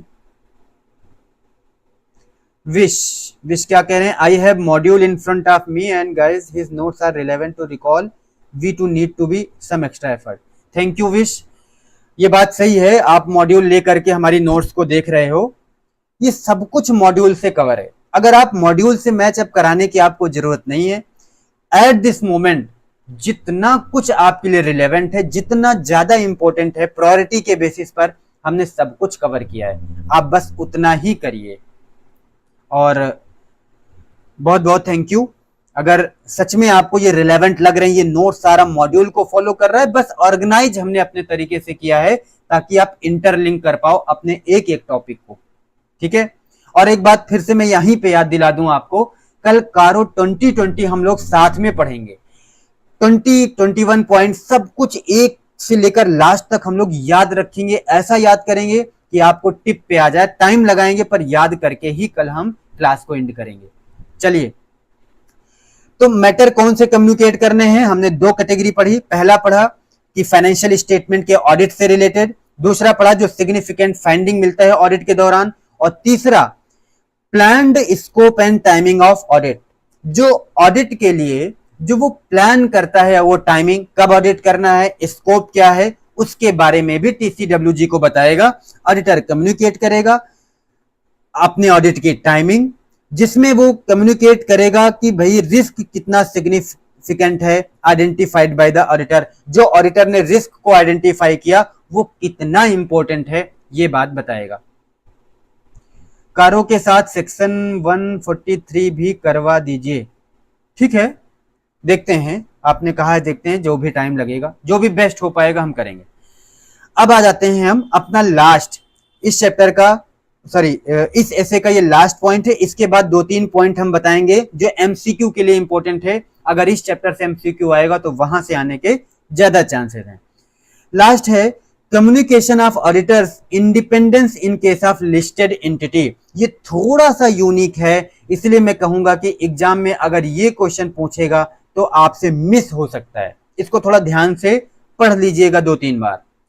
मतलब अगर लिस्टेड एंटिटी है, अब मैं लिस्टेड एंटिटी की बात तो यहां बताने वाला नहीं हूं, आपको याद रखना है लिस्टेड एंटिटीज क्या होते हैं, आपको पता होंगे, आपने लॉ में भी पढ़े हैं। एंटिटी अगर लिस्टेड है और आप वहां पर ऑडिट करते हैं, तो अपनी इंडिपेंडेंस को लेकर के आपको किसे कम्युनिकेट करना पड़ेगा, टीसीडब्ल्यूजी को। और क्या क्या कम्युनिकेट करना पड़ेगा, हम वो बात कर रहे हैं। पहली बात, statement that engagement team and others within the firm are appropriate compliance with ethical requirement. यानी आप एक स्टेटमेंट दो, टीसीडब्ल्यूजी को बताओ, अगर आप लिस्टेड कंपनी में ऑडिट कर रहे हो तो टीसीडब्ल्यूजी को बताओ कि सुनो, मैं इंडिपेंडेंट हूं, मैं बायस्ड नहीं हूं, मैं ऑडिटर, मेरी एंगेजमेंट टीम, बाकी के जो मेंबर्स हैं वो सब के सब इथिकल रिक्वायरमेंट को कंप्लाई कर रहे हैं। और आपने इथिकल रिक्वायरमेंट चैप्टर 11 में हमने आपको पढ़ाया है 1 घंटे 10 मिनट में कंप्लीट, ये आपको याद होगा। तो इंगेज मतलब एक स्टेटमेंट दे देगा, अपना स्टेटमेंट लिख करके बता देगा टीसीडब्ल्यूजी को कि मैं इंडिपेंडेंट हूं और हमारी टीम जो है एंगेजमेंट टीम वो एप्रोप्रिएट है, वो इथिकल रिक्वायरमेंट को कंप्लाई कर रही है, मतलब इंडिपेंडेंस किसी का कंप्रोमाइज नहीं हो रहा है, ये बात आप बताओगे। दूसरा, जितना रिलेशन है, कौन से रिश्ते हैं बात करते हैं, आपकी ऑडिट फर्म है, आपकी नेटवर्क फर्म है, और उस एंटिटी जहां पर आप ऑडिट करने जा रहे हो, जहां पर आप ऑडिट करने गए हो, आपके प्रोफेशनल जजमेंट के हिसाब से आपको लगता है वो सारे रिलेशन, उनके नेचर, वो सब आपको बताने पड़ेंगे कि भैया क्या क्या रिश्ता है। अच्छा, रिलेशन बताने से क्या फायदा है, पता चलेगा ना कि कहीं ऐसा तो नहीं कि इंडिपेंडेंस कंप्रोमाइज हो गया हो। तो टीसीडब्ल्यूजी को ये कम्युनिकेट करेगा all relations and matters between the firm and network firm and entity that in auditors professional judgement में reasonably be thought to bear on independence। and last point is related safeguard। यानी अगर आपको independence के बारे में पता होगा कि ऑडिटर क्या करता है, सेफ गार्ड लगाता है। सेफ गार्ड अगर उस सेफ गार्ड अगर करेक्ट कर पाता है, सेफ गार्ड अगर इंप्लीमेंट करने के बाद काम कर रहा है तो ठीक है, और अगर सेफ गार्ड के बाद भी इंडिपेंडेंस कंप्रोमाइज हो रहा है तो ऑडिटर विड्रॉ कर लेता है एंगेजमेंट, मना कर देता है ऑडिट करने से, वेयर परमिटेड बाय लॉ। ये बात आपको पहले पढ़ाया था हमने, आपको पहले पता होगा। मतलब जो रिलेटेड सेफ गार्ड है जो अप्लाई किया है ऑडिटर ने, क्यों अप्लाई करता है सेफ गार्ड, मतलब उससे बचने के लिए, इंडिपेंडेंस कंप्रोमाइज ना हो, उससे बचने के लिए, इलिमिनेट करने के लिए, आइडेंटिफाइड थ्रेट्स टू इंडिपेंडेंस, अगर इंडिपेंडेंस को लेकर कोई थ्रेट है तो उसे आइडेंटिफाई करने के लिए, या फिर एक्सेप्टेबल लो लेवल तक पहुंचाने के लिए जो सेफ गार्ड लगाते हैं, उसके बारे में टीसीडब्ल्यूजी को बताइए। मैं इस पॉइंट को अगर वापस से एक्सप्लेन करूं तो मैं आपको बताऊं कि मुझे इंडिपेंडेंस मेंटेन करना होगा हम सबको, क्योंकि हम कौन है, ऑडिटर। ऐसा एज्यूम करो कि ऑडिटर हो। इंडिपेंडेंस के लिए अगर हमने देखा कि ऑडिट के दौरान कुछ थ्रेट्स मिल रहे हैं जहां से हमें लग रहा है कि हमारा इंडिपेंडेंस कंप्रोमाइज हो सकता है, तो आप लगाते हो सेफ गार्ड। जब आप सेफ गार्ड लगाते हो यानी उससे बचने का प्रयास करते हो, तो ऐसे में अगर सेफ गार्ड काम कर रहा है, तो अगर सेफ गार्ड नहीं लगा पाए, वो एबल नहीं है प्रिवेंट, डिटेक्ट या करेक्ट या उससे बचाने के लिए, तो ऐसी सिचुएशन में आप विड्रॉ कर लेते हो अपनी एंगेजमेंट से, विड्रॉल ऑफ एंगेजमेंट। और अगर सेफगार्ड से काम चल रहा है तो आप फर्दर ऑडिट प्रोसीजर परफॉर्म करते हो, अपने ऑडिट को कैरी ऑन करते हो। इतनी बात आपको पता थी, ठीक है। अब हम 3 मेन बातें आपको बताते हैं जो एमसीक्यू के लिए पूछा जा सकता है। पहला, चलिए बताइए यहां तक सबको समझ में आया कि कम्युनिकेशन प्रोसेस क्या होगा, टीसीडब्ल्यूजी से बातचीत क्या करना है वो तो हमने पढ़ लिया कि मेरा ऑब्जेक्टिव क्या है, ऑब्जेक्टिव क्या है, कौन से मैटर हमें कम्युनिकेट करने हैं, और अगर हम लिस्टेड कंपनी में ऑडिट कर रहे हैं तो हमें क्या कम्युनिकेट करना पड़ेगा इंडिपेंडेंस के केस में। ये 3 क्वेश्चन पूछे जाते हैं एग्जाम में, ये 3 ही क्वेश्चन पूछे जाते हैं। अब इसमें एमसीक्यू वगैरह 1-2 पॉइंट पूछ सकता है, जैसे जो कम्युनिकेशन प्रोसेस है, कैसे कम्युनिकेट करोगे आप। इसमें ऑडिटर कम्युनिकेट करेगा फॉर्म, टाइमिंग और एक्सपेक्टेड जनरल कंटेंट। मतलब ये सारी बातें जो वो डिस्कस करेगा, वो कम्युनिकेट करेगा, क्या वो ओरल कम्युनिकेट करेगा, ओरली बताएगा? आंसर इज नो, वो ओरली नहीं बताएगा। ठीक है, लिस्टेड कंपनी का वापस से करवा दें, नाजमीन कह रही हैं लिस्टेड कंपनी का वापस से करवा दें। ठीक है, कराता हूं, इसको कंप्लीट कर लूं। तो आपको जो कम्युनिकेशन करना है, जो बातचीत करनी है टीसीडब्ल्यूजी को, जो बताना है, क्या ओरल में बताओगे बातचीत से फोन लगा के? नहीं, आप उसे राइटिंग में दोगे, राइटिंग में आप कम्युनिकेट करोगे एज पर एसए 260। ठीक है, दूसरा, written communication need not to include all matter that are arising during the course of audit. सब कुछ लिख के देने की जरूरत नहीं है, सब कुछ, केवल वो बातें लिखो जो लिखने लायक है, जो ऊपर हमने एक्सप्लेन किया है। ये नहीं कि आप सब कुछ लिख के दे दो, फिर तो आप लिखते ही रहोगे। आप कम्युनिकेशन के लिए जो रिटन फॉर्म में दोगे वही बहुत मोटी सी बुक हो जाएगी, क्या क्या लिखोगे आप? यानी written communication need not to include all matters that arose during the course of audit और शैल कम्युनिकेट टाइमली बेसिस। यानी आपको दो बातें ध्यान रखनी है, ओरल में नहीं देना, टाइमली कम्युनिकेट करना है, राइटिंग में देना है। सारे पॉइंट हमें इंक्लूड नहीं करने हैं, मेन मेन पॉइंट लिख करके देना है जो ऊपर हमने एक्सप्लेन किया। ठीक है, दूसरा, सर एक बार रिवाइज करा दो। हाँ बिल्कुल कराएंगे, जरा इसको कंप्लीट मान ले पहले। दूसरा, एडिक्वेसी ऑफ कम्युनिकेशन प्रोसेस, क्या वो कम्युनिकेशन प्रोसेस, वो जो कम्युनिकेशन हुआ है वो एडिक्वेट है कि नहीं? यानी इसके लिए क्या चाहिए? टू वे कम्युनिकेशन होना जरूरी है। ऐसा नहीं है कि मैं ही बता दूं वो रिप्लाई ना दे, दोनों तरफ से बातचीत हो। टू वे कम्युनिकेशन इंपॉर्टेंट है, जैसे हमारे और आपके बीच टू वे कम्युनिकेशन इंपॉर्टेंट है। सिग्निफिकेंट मैटर, हाँ बिल्कुल सही, केवल वो बातें वो लिख करके रिटर्न में कम्युनिकेट करेगा जो सिग्निफिकेंट मैटर्स हैं, जो हमने ऊपर कुछ डिस्कस भी किए। तो टू वे कम्युनिकेशन होना जरूरी, जैसे हमारे आपके बीच का है, हम आप यहाँ कमेंट में देख रहे हैं, आप हमारी बात सुन रहे हो, टेलीग्राम में आपस में बातचीत करते हैं, ये सब क्या है? टू वे कम्युनिकेशन है। और टू वे नहीं है तो आप लाख मेहनत कर लो, कोई फायदा नहीं मिलने वाला। तो टू वे कम्युनिकेशन है, देखो चेक करो, हाँ है। अगर टू वे कम्युनिकेशन है तो मुस्कुराओ, सब अच्छा है, कोई दिक्कत ही नहीं है। और अगर टू वे कम्युनिकेशन नहीं है तो क्या करोगे? उसका इफेक्ट देखोगे कि उसका इफेक्ट कितना पड़ रहा है, क्या नुकसान फायदे हो रहे हैं, क्या ऑडिट में इंप्लीकेशंस आ रही हैं। और फिर ऑडिटर परफॉर्म करेगा अपना रिस्क असेसमेंट प्रोसेस। और आप मतलब कहां पर इफेक्ट कहां देखोगे? ऑडिटर के रिस्क असेसमेंट प्रोसेस पर देखोगे कि ऑडिटर का जो रैप करता है रिस्क असेसमेंट प्रोसीजर, उस पर कोई इफेक्ट आ रहा है क्या? अगर टू वे कम्युनिकेशन नहीं है तो मे बी ऑडिटर का रिस्क असेसमेंट प्रोसीजर अच्छे से ना हो पाए, वो ना कर पाए, रुकावट आए। दूसरा दूसरा क्या है? क्या sufficient appropriate audit evidence obtain किया जा सकता है क्या? अगर नहीं किया जा सकता, इस वजह से नहीं किया जा सकता कि टीसीडब्ल्यूजी से मेरी बातचीत नहीं हो रही, तो इस बात को आप संज्ञान में लो, इवेल्युएट करो और appropriate actions low at that circumstances. उस सिचुएशन में एज एन ऑडिटर आपको जो उचित लगे करना वो करिए। ये आपका प्रोफेशनल जजमेंट होगा कि आपको अब क्या करना चाहिए। कई बार तो ओपिनियन चेंज हो जाता है, कई बार आपको फर्दर ऑडिट प्रोसीजर करना पड़ता है, अल्टरनेट प्रोसीजर परफॉर्म करना पड़ता है, वो सिचुएशन के हिसाब से एप्रोप्रिएट एक्शंस ऑडिटर को लेना पड़ेगा। ठीक है, और लास्ट, कुछ बातों को डॉक्यूमेंट भी करना। ये डॉक्यूमेंटेशन तो हर ऐसे में है, तो क्या डॉक्यूमेंट करना है? Auditor shall retain a copy of communication as per audit documentation. जितना कम्युनिकेशन किया है ना, जो बातचीत किया है ना रिटर्न में, उन सबका एक कॉपी अपने पास ऑडिटर रखेगा। इसे बोलेंगे ऑडिट डॉक्यूमेंटेशन। यानी उसे ऑडिट डॉक्यूमेंटेशन मेंटेन करना है, उसमें जो टीसीडब्ल्यूजी से कम्युनिकेशन हुआ उसको भी मेंटेन करना है। ये हमारा ऐसे कंप्लीट हुआ एसे 260 कम्युनिकेशन विद टीसीडब्ल्यूजी। और अब तक हम 55 मिनट कर चुके हैं, और ये हम 10 मिनट के अंदर में और आपका टाइम लेंगे। बस एक बार रिकॉल कराते हैं पहले, फिर देखो दोस्त, सब लोग हैं? हाँ,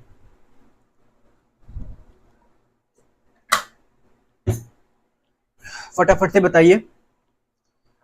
देखिए, टीसीडब्ल्यूजी से क्या बातचीत करना है, क्या कम्युनिकेट करना है, हमें टीसीडब्ल्यूजी को क्या बताना है, इसके लिए हमें इस ऐसे में 3 क्वेश्चन पढ़ेंगे और 3 पॉइंट पढ़ेंगे एमसीक्यू के लिए।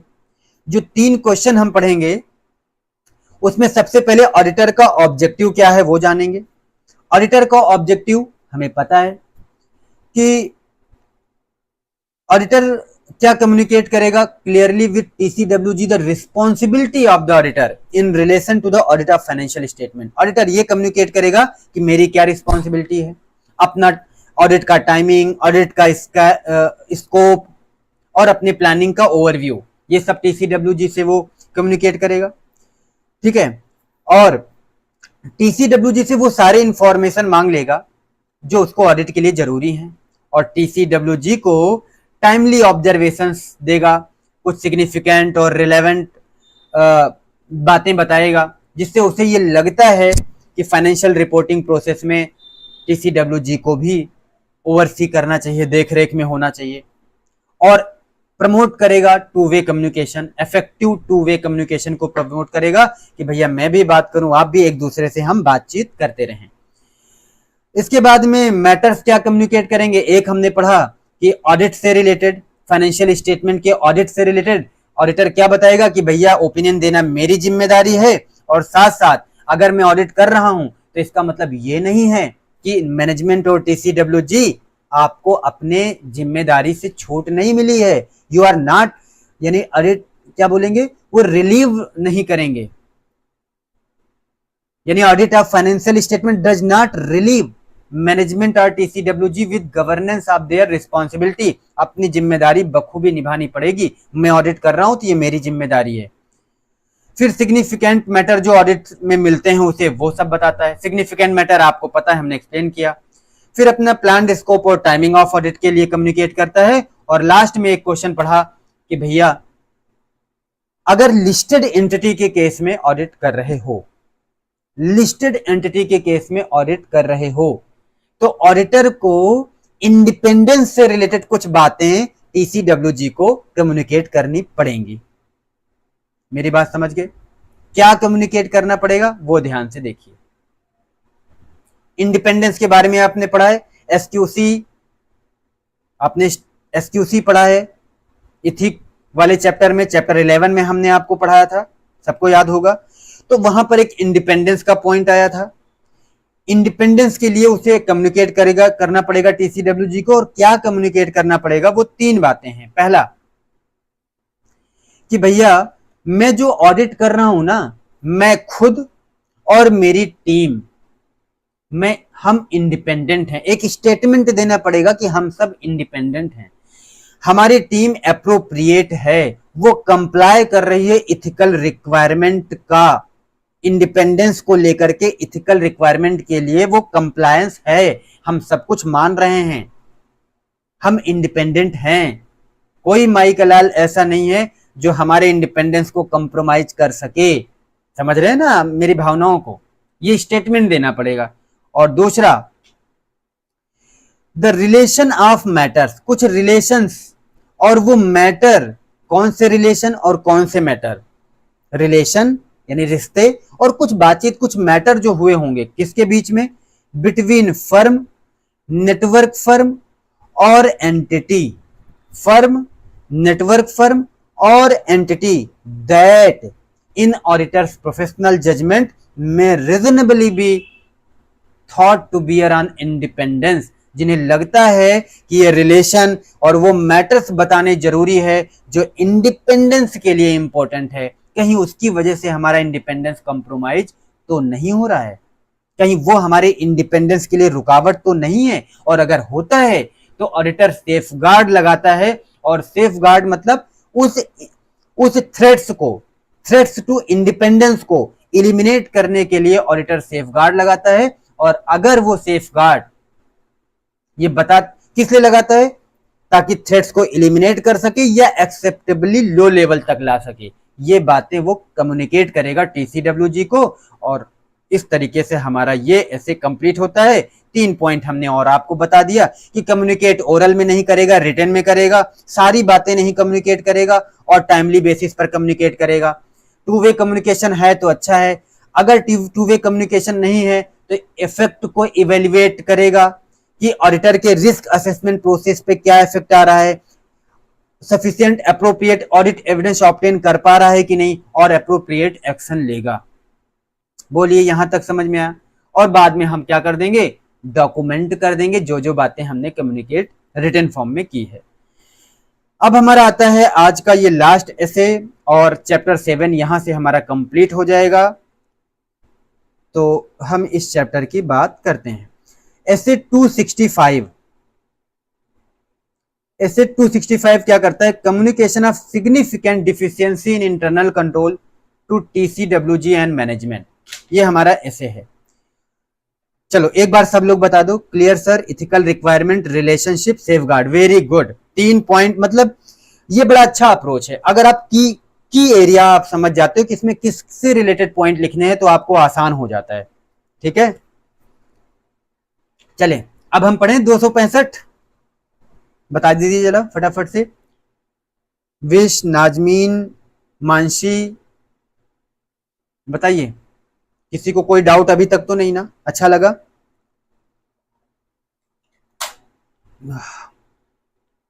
मैं ऐसे 265 करने चलता हूं अब, ठीक है, करूंगा।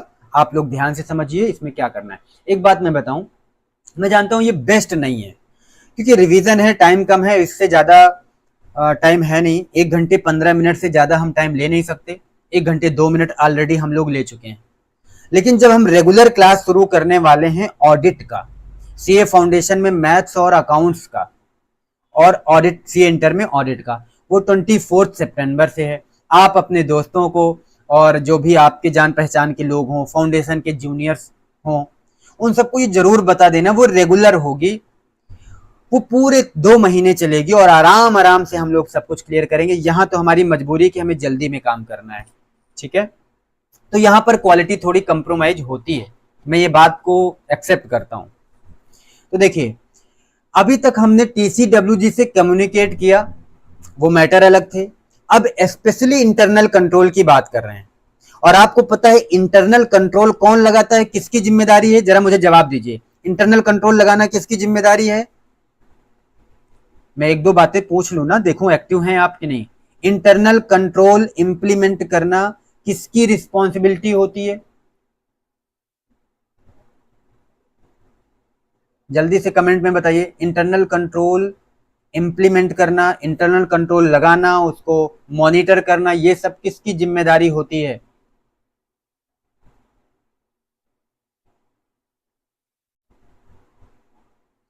We would rely appreciate to take a marathon lecture during 1.5 day. हाँ विश 1.5 डे में मैराथन की बात कर रहे हैं, मैं देखूंगा इस बारे में। अभी फिलहाल ये बताइए कि टीसी इंटरनल कंट्रोल इंप्लीमेंट करना किसकी रिस्पॉन्सिबिलिटी होती है? मैनेजमेंट की। बिल्कुल सही, मैनेजमेंट की रिस्पॉन्सिबिलिटी होती है। ऑडिटर का काम क्या होता है? ऑडिटर केवल चेक करता है, टेस्ट ऑफ कंट्रोल परफॉर्म करता है।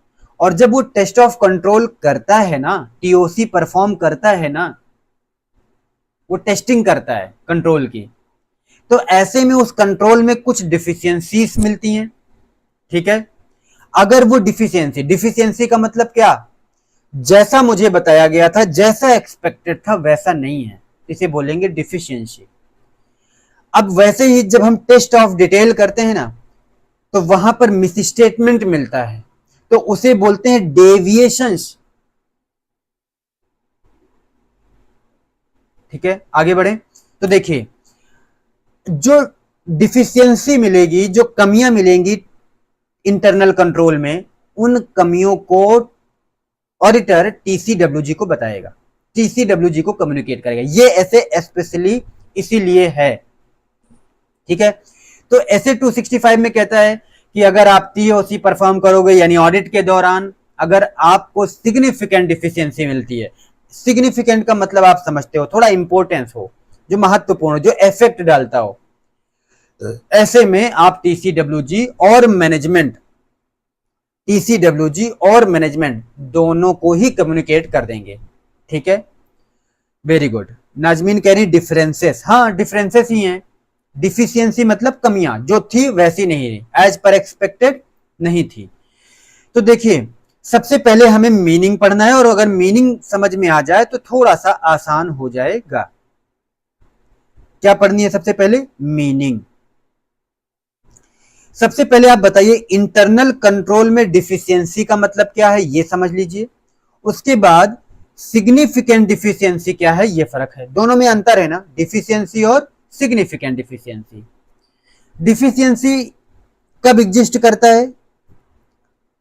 जब कंट्रोल जो है ना वो डिजाइन किया हो, इंप्लीमेंट किया हो और ऑपरेट किया गया हो in such a way that it is unable to prevent, detect and correct the misstatement in the financial statement on timely basis।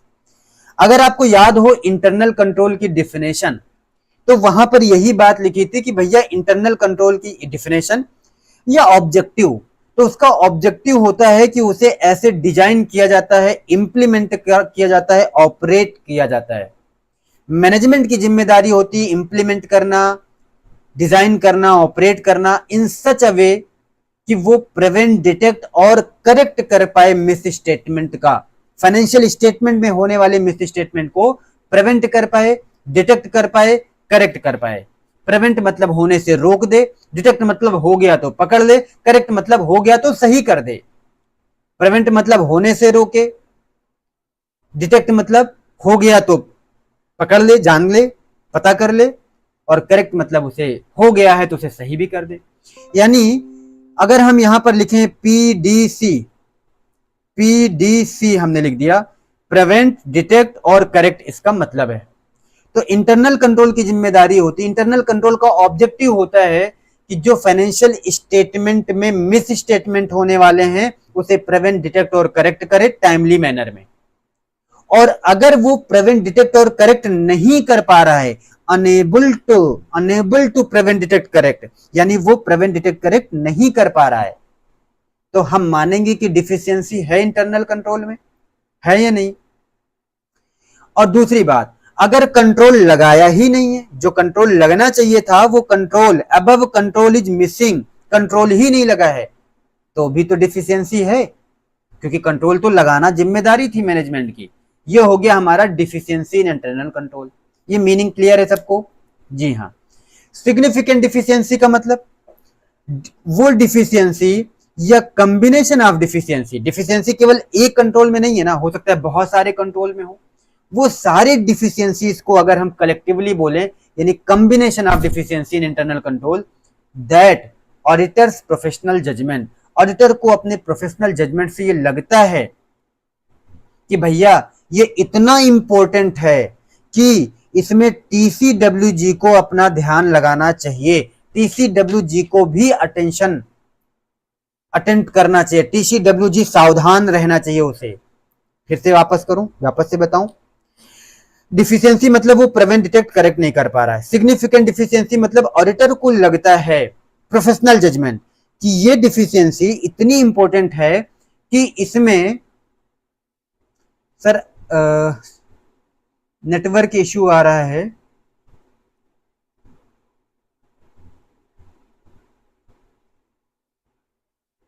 ठीक है देख लीजिए।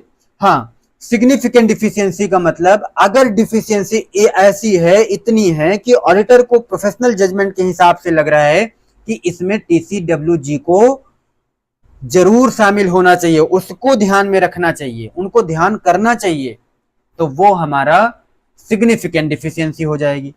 कुछ एग्जाम्पल हमने लिख के दिए हैं, मे भी एग्जाम में अगर पूछ ले, क्योंकि पॉइंट्स है और आईसीआई को पॉइंट्स बहुत पसंद आते हैं।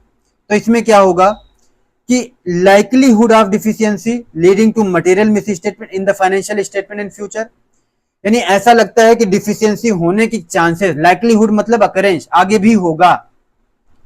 Susceptibility of loss, susceptibility to loss या फ्रॉड ऑफ रिलेटेड एसेट या लायबिलिटी, यानी ऐसे इंटरनल कंट्रोल में ऐसी डिफिशियंसी है जिससे ये लगता है कि एसेट का लॉस हो जाएगा या फ्रॉड हो सकता है, तो भी वो सिग्निफिकेंट डिफिशियंसी माना जाएगा।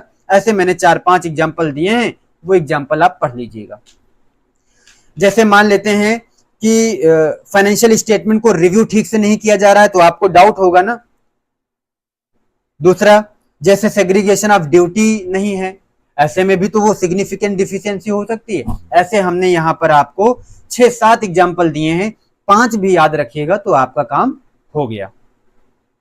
चलिए तीसरे, पहला क्वेश्चन हो गया, अब हम करते हैं दूसरा। पहले क्वेश्चन के 2 पार्ट थे, दूसरा क्वेश्चन इसमें कह रहा है एग्जाम्पल बताओ, ऐसे एग्जाम्पल जो इंडिकेट करते हैं सिग्निफिकेंट डिफिशियंसी को।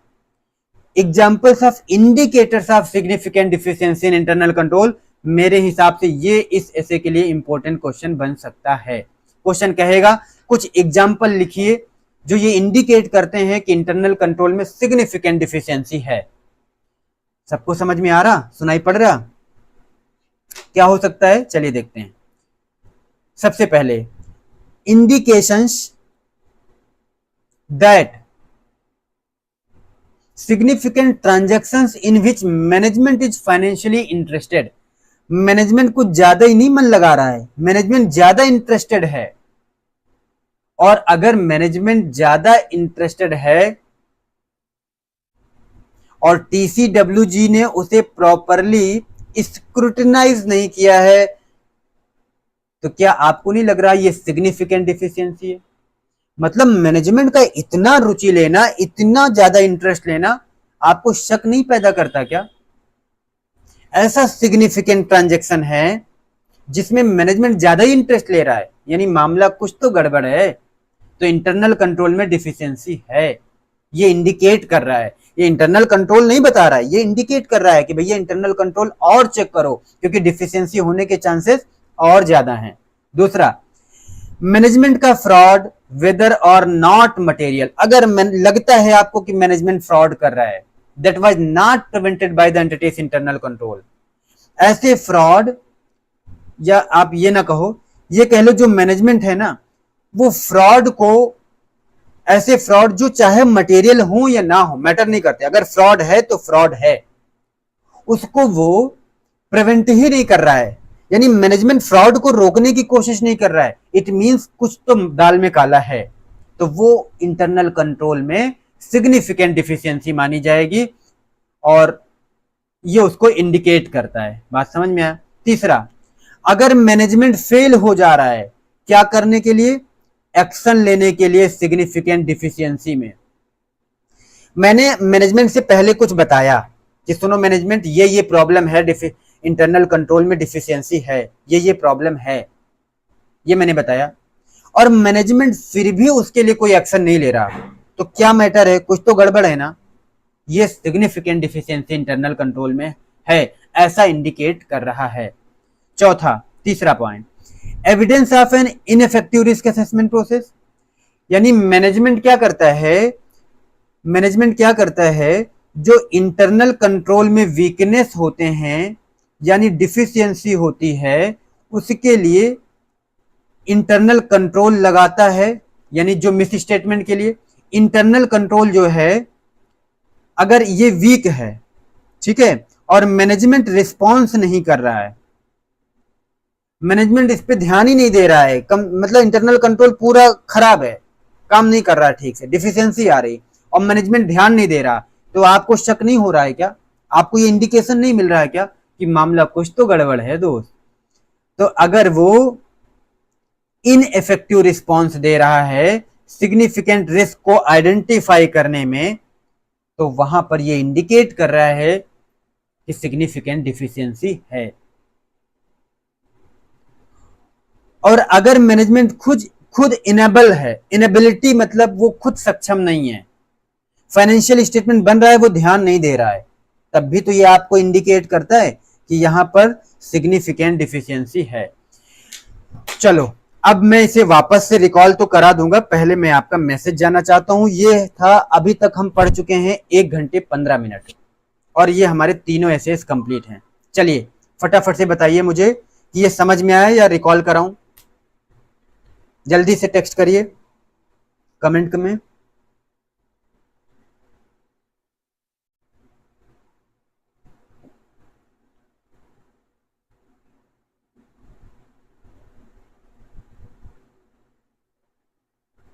सबको आ गया ऐसे 265?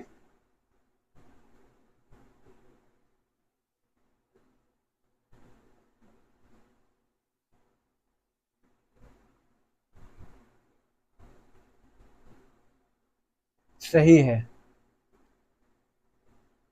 एक बार क्विक रिकॉल, नाजमीन करी क्विक रिकॉल कराइए। ठीक है, ये ऐसे 265 बताता हूँ। देखो इंटरनल कंट्रोल चेक करना है, ये बात समझ गए आप। इंटरनल कंट्रोल चेक करेंगे, आज जैसा एक्सपेक्टेशंस थी, जैसा मैनेजमेंट ने बताया वैसा नहीं है, मतलब उसमें क्या है, डिफिशियंसी। और जो डिफिशियंसी इंटरनल कंट्रोल में है वो एग्जिस्ट कर रही है। कब कब माने कि वो एग्जिस्ट कर रही है? जब वो इंटरनल कंट्रोल प्रिवेंट, डिटेक्ट और करेक्ट नहीं कर पा रहा है miss statement in financial statement. जो मिस स्टेटमेंट है उसे प्रिवेंट, डिटेक्ट और करेक्ट नहीं कर पा रहा है टाइमली बेसिस पर, तो डिफिशियंसी है या नहीं? या वो इंटरनल कंट्रोल एग्जिस्ट ही नहीं कर रहा है, मिसिंग है, लगाया ही नहीं गया, तो आपको पता है वो मिस स्टेटमेंट है, वो डिफिशियंसी मानी जाएगी। हाँ सर। फिर हमने कहा सिग्निफिकेंट डिफिशियंसी का मतलब, सिग्निफिकेंट डिफिशियंसी का मतलब ऑडिटर को लगता है कि ये जो डिफिशियंसी है ये इतनी मटेरियल है उसके प्रोफेशनल जजमेंट के हिसाब से कि उसे लगता है टीसीडब्ल्यूजी को इसमें ध्यान रखना चाहिए, तो वो हम मान लेंगे सिग्निफिकेंट डिफिशियंसी। ये प्रोफेशनल जजमेंट है। सिग्निफिकेंसी कोई चीज कितना महत्वपूर्ण है, कितना इंपॉर्टेंट है, ये ऑडिटर का पर्सनल प्रोफेशनल जजमेंट होता है, तो वो अपने जजमेंट के हिसाब से देखेगा जैसी सिचुएशन रहेगी। ठीक है। फिर इसमें क्या क्या कुछ एग्जाम्पल सिग्निफिकेंट डिफिशियंसी के हो सकते हैं, जैसे सेग्रीगेशन ऑफ ड्यूटी नहीं किया गया ठीक से, lack of segregation of duty, inadequate reconciliation process, inadequate internal control. ऐसे मैंने 6-7 पॉइंट दिए हैं, आप 4-5 याद करके एग्जाम में जाइएगा। लास्ट आता है कुछ ऐसे एग्जाम्पल जो ये इंडिकेट करते हैं कि इंटरनल कंट्रोल में डिफिशियंसी है, आपको इशारा करें, आपको इंडिकेट करें, तो आप हमें सोच के बताइए कि अगर आपको लगे, मतलब आपको दिख रहा है कि फ्रॉड हो रहा है, वो फ्रॉड मटेरियल हो या ना हो मैटर नहीं करता, फ्रॉड होना चाहिए। अगर फ्रॉड है और मैनेजमेंट उसे प्रिवेंट करने की कोशिश नहीं कर रही है, मैंने मैनेजमेंट का जो इंटरनल कंट्रोल है वो उसे प्रिवेंट कर ही नहीं रहा है, तो क्या आपको नहीं लगता कि डिफिशियंसी इन इंटरनल कंट्रोल है? आपको डाउट हुआ ना, आपको इंडिकेशन मिल गया ना कि मैनेजमेंट क्यों नहीं कंट्रोल करवा रही। और दूसरा, मैनेजमेंट अगर फेल हो जाती है, अगर मैंने मैनेजमेंट से कुछ बताया था पहले कि भैया यहां डिफिशियंसी है, अब मैनेजमेंट क्या करेगा, उसमें एक्शन लेना चाहिए मैनेजमेंट को। मैंने पहले ही यानी प्रीवियसली कम्युनिकेट किया था मैनेजमेंट को और वो एक्शन नहीं ले रही, क्या इंडिकेट कर रहा है कि मैनेज कुछ तो मिली भगत है, यानी इंटरनल कंट्रोल वीक है, इंटरनल कंट्रोल में डिफिशियंसीज हैं। और इसके बाद evidence for an ineffective risk management process, risk को आइडेंटिफाई करना, रिस्क को प्रिवेंट, डिटेक्ट, करेक्ट करना, इसके लिए भी मैनेजमेंट क्या लगाता है, रिस्क असेसमेंट प्रोसेस। रिस्क को आइडेंटिफाई करने के लिए risk management, risk assessment process कौन लगाता है, मैनेजमेंट। और अगर रिस्क असेसमेंट प्रोसेस इनइफेक्टिव है, इसका क्या मतलब है, वो सिग्निफिकेंट रिस्क को रिस्पॉन्स नहीं कर पा रहा है, इसका क्या मतलब है, इसका मतलब ये ना इंडिकेट कर रहा है कि इंटरनल कंट्रोल वीक है, डिफिशियंसीज हैं वहां पर। और evidence of management inability to oversee the preparation of financial statement, financial statement prepare होता है तो मैनेजमेंट को इन्वॉल्व होना चाहिए, देखते रहना चाहिए, अकाउंटेंट लोग बना रहे हैं तो। और अगर आपको लगता है, आपके पास एविडेंस मिला एज एन ऑडिटर कि मैनेजमेंट सक्षम ही नहीं है, मैनेजमेंट कर ही नहीं पा रही है, तो इसका मतलब सीधा है कि वो इंडिकेट कर रहा है कि यहां पर सिग्निफिकेंट डिफिशियंसीज हैं। ये बात क्लियर हो गया सबको? यहां पर एक बात ध्यान रखना, सिग्निफिकेंट डिफिशियंसी का एग्जाम्पल, ठीक है, ध्यान रखना यहां पर एग्जाम्पल और इंडिकेटर्स, ये दोनों अलग अलग बातें हैं, इन दोनों को ध्यान में रखना। क्वेश्चन में पूछेगा कुछ, आप लिख कुछ और दोगे, एग्जाम्पल अलग है और इंडिकेटर्स अलग हैं, तो दोनों को सावधानी से आप लोग याद करिएगा। ठीक है, चलिए, ये ऐसे 265 हमारा कंप्लीट हुआ, तीनों ऐसे कंप्लीट हुए। और अब हम थोड़ी सी बातचीत कर लें, चैप्टर हमारा एंड हो गया है। अब मुझे बताइए जरा, कि किसी को कुछ पूछना है, आपको लेक्चर कैसा लगा, ठीक है, आगे मैं क्या कराऊं। कारो 2020 कल हम कराएंगे, हो सकता है शाम को आपके साथ साथ साथ रिकॉल कराएंगे। 20 पॉइंट 21 पॉइंट जो भी है सब आपके टिप पे होगा, आपके जुबान पे होगा, आपको याद होगा, ट्रिक का यूज करके याद होगा और उसका एक्सप्लेनेशन हम आपको समझाएंगे। इतना काम हम आपके साथ करेंगे कल। कारो 2020 बहुत इंपॉर्टेंट है, इससे लेकर के 2-3 क्वेश्चन कई बार छोटे छोटे आ जाते हैं, यानी 8-10 मार्क्स कई बार पूछ लिया जाता है एग्जाम में, कई बार 5 मार्क्स तो आना ही आना है। टाइमिंग बस ये पहले से लगा देंगे, आपको नोटिफिकेशन मिल जाएगा। अगर आप ग्रुप में हो तो ग्रुप में शेयर कर देंगे, आपको वो पहले ही पता चल जाएगा, क्योंकि लाइव रहेंगे तो आपको पहले ही पता चल जाएगा।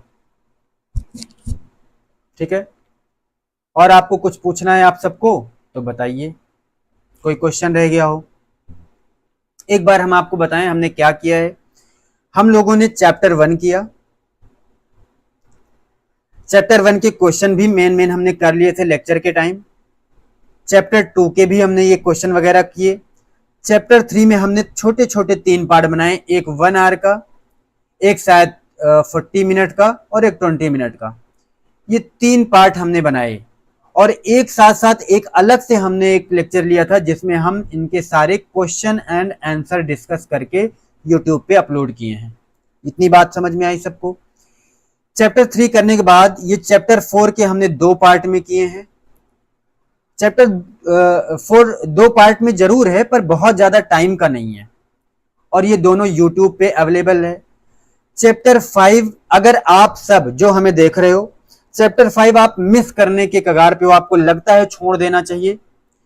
इसी तरह चैप्टर 9 आपको लगता है कि अगर छोड़ देना चाहिए, बहुत बड़ा चैप्टर है, आप जिस भी टीचर से जहां भी जैसे भी आपने पढ़ा है स्किप करने वाले हैं, तो मेरे कहने से आप केवल इस चैप्टर के लिए लगभग दोनों चैप्टर मिला के 2.5 घंटे प्लस 30 मिनट और अगर आपके पास हो तो मैं आपको ये बताऊं कि YouTube पे जो लेक्चर अवेलेबल है उसमें पहले चैप्टर 9 फिर चैप्टर 5 आप कर लीजिएगा। नोट्स आपको टेलीग्राम ग्रुप में टेलीग्राम चैनल पर अवेलेबल है। आप उसे पढ़ने के बाद उस लेक्चर को लेने के बाद एक बार नोट्स पढ़ लेंगे, आपका कॉन्फिडेंस हाई होगा, एग्जाम में अटेम्प्ट जरूर कर पाएंगे। हो सकता है कि 8 मार्क्स 6 मार्क्स का क्वेश्चन 4 मार्क्स का क्वेश्चन तो 4 ना आए, आपको हो सकता है 3 ही मिले 2 ही मिले, पर मिलेगा जरूर, ये मेरा वादा है आपसे। चैप्टर 5 रिवाइज कर सकते हैं तो एक बार थोड़ा डिटेल। चैप्टर हैवी वेटेज, देखो चैप्टर ये दोनों चैप्टर का वेटेज हैवी है, ये दोनों चैप्टर मिला के आपको 20 प्लस मार्क्स एग्जाम में पूछे जाते हैं। पर मैं अगर सच बोलूं तो आपको डिटेल लेक्चर की जरूरत नहीं है, उतने लेक्चर की जरूरत है जितना हमने यूट्यूब पे डाला है।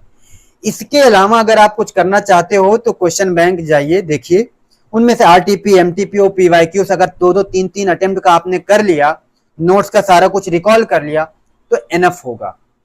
कुछ कुछ पॉइंट हमने नोट्स में मिस किए हैं, जानबूझ करके लेक्चर में नहीं लिए हैं, लेकिन बहुत कम, ऐसा नहीं कि बहुत सारे, बहुत कम। मेजर पार्ट 90% से भी ज्यादा कवरेज है उस चैप्टर की, तो इतना तो आपको पूरा अच्छा स्ट्रांग रखना है। इसके अलावा कुछ क्वेश्चन कर लीजिए जो अलग से आपको मिलते हैं।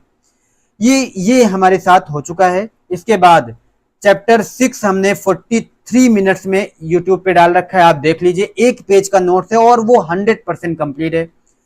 चैप्टर 7 के पहला पार्ट हमने परसों यानी इसके पिछला लेक्चर चैप्टर 7 का फर्स्ट पार्ट किया, ये सेकेंड पार्ट था। इसमें 3 एसेस हमने किए और इसमें भी 3 एसेस हमने किए। चैप्टर 7 के अलावा चैप्टर 8 भी हमने लगभग 1 घंटे 15 मिनट में किए हैं। ऑडिट रिपोर्ट का चैप्टर है, आप देख सकते हो, ये भी आप कर सकते हो, आपको इजीली सारी बातें समझ में आ जाएंगी, यूट्यूब पे अवेलेबल है। और आप देख लीजिए टोटल मिला के 12-13 घंटे में पूरा कवर होगा। इसके बाद में ये 8, 7, 6, 5 सारे चैप्टर इस तरीके से हमने कवर किए। अगर कुछ बचा है अभी तो जैसे कारो बचा हुआ है, कारो 2020, इसके अलावा कुछ एसेस बचे हैं, 1 या 2 या 3 एसेस छोटे छोटे होंगे जो इंपॉर्टेंट नहीं है मेरी नजर में, जैसे एसे 710 बचा हुआ है, शायद एसे 550 बचा हुआ है और एसे 520, ऐसे 520 तो कवर कर रखा है हमने। आप देखिए लेक्चर में होगा, नोट्स में अगर नोट्स में भी होगा 520 तो हम करा चुके हैं, और अगर नहीं कराएं तो आप मैसेज करिएगा, देख लीजिएगा एक बार। मेरे हिसाब से तो हमने कराया था।